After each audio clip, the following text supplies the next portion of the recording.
بسم اللہ الرحمن الرحیم۔ السلام علیکم۔ کنٹری نیوز کے ساتھ میں ہوں دانش ملک۔ آئیے نظر ڈالتے ہیں اب تک کی خبروں پر۔ وفاقی کابینہ نے ملکی معاشی حالات کے پیش نظر کفایت جاری اقدامات کی منظوری دے دی ہے۔ ذرائع کے مطابق وفاقی وزراء سرکاری گاڑیاں واپس کریں گے اور پیٹرول کم کریں گے۔ وفاقی وزراء اپنی تنخواہیں بھی نہیں لیں گے۔ معاشی حالات کے پیش نظر آدھی کابینہ تنخواہ نہیں لے گی، باقی کی تنخواہ میں کٹوتی کا فیصلہ۔ ذرائع کا کہنا ہے کہ وزراء سرکاری دفاتر میں خزانے سے کوئی خرچ نہیں کریں گے۔ سرکاری دفاتر میں بجلی کا کم سے کم خرچ کرنے کا فیصلہ کیا گیا۔ پاکستان تحریک انصاف کی جیل بھرو تحریک کے آغاز پر وائس چیئرمین شاہ محمود قریشی اور جنرل سیکرٹری اسد عمر سمیت کئی رہنماؤں نے گرفتاری دے دی۔ لاہور میں capital city police officer office per P T I کے کئی رہنما اور کارکن قیدیوں کی گاڑی میں سوار ہو گئے اور قیدیوں کی وین کی چھت پر چڑھ گئے۔ گرفتاری دینے والوں میں عمر سرفراز چیمہ، اعظم سواتی اور دیگر شامل ہیں۔ وفاقی وزیر داخلہ رانا ثناءاللہ نے اعلیٰ عدلیہ کے 2 ججوں کا نون لیگ سے رویہ متعصبانہ قرار دے دیا۔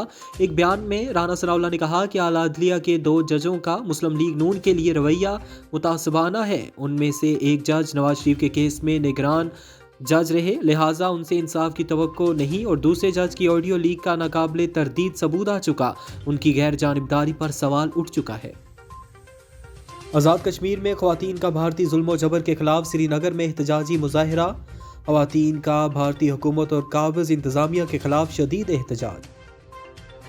وزیر دفاع خواجہ آصف اعلیٰ سطحی وفد کے ہمراہ دورے پر افغانستان پہنچ گئے۔ پاکستان نے افغان سرزمین سے دہشت گرد کارروائیوں پر شدید تحفظات کا اظہار کیا۔ ذرائع کے مطابق پاکستان نے دہشت گردی کی روک تھام، کالعدم تنظیموں کے خلاف کارروائی کا مطالبہ کر دیا۔ افغانستان عبوری حکومت نے یقین دہانی کرائی ہے کہ پاکستان کے تحفظات دور کیے جائیں گے۔ افغانستان نے پاکستانی جیلوں میں قید افغان شہریوں کی رہائی کی درخواست کر دی۔ چیئرمین تحریک انصاف عمران خان نے کہا کہ جیل بھرو تحریک ایک جہاد ہے جو ملک کو برباد کرنے والوں کے خلاف ہے۔ سوشل میڈیا پر جاری بیان میں عمران خان نے کہا کہ آج ہم 2 سب سے بڑی وجہ پر حقیقی آزادی کے لیے جیل بھرو تحریک شروع کر رہے ہیں۔ پہلا، یہ تحریک پرامن ہے اور ہمارے آئین پر حملے اور بنیادی حقوق نہ ملنے کے خلاف پر بلا اشتعال احتجاج ہے۔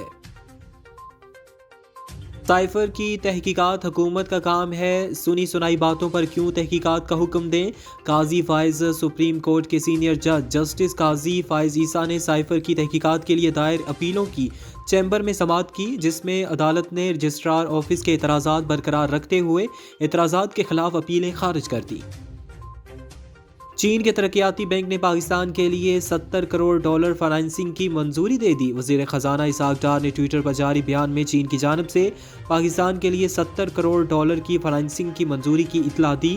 وزیر خزانہ نے کہا کہ اسٹیٹ بینک آف پاکستان کو یہ رقم اسی ہفتے موصول ہونے کی توقع ہے اور رقم ملنے سے پاکستان کے زر مبادلہ ذخائر میں اضافہ ہوگا۔ چائنا ڈیولپمنٹ بینک سے $700 ملین کے قرض کی ری فنانسنگ کے اہم معاہدے کے ساتھ آئی ایم ایف نے پاکستان سے کہا کہ وہ پاور ہولڈنگ کمپنی پر پڑے مارک اپ کی وصولی کے لیے صارفین پر تقریباً $3 فی یونٹ بجلی سر چارج عائد کرے۔ اب تک لیے اتنا ہی۔ مزید باخبر رہنے کے لیے دیکھتے رہیں کنٹری۔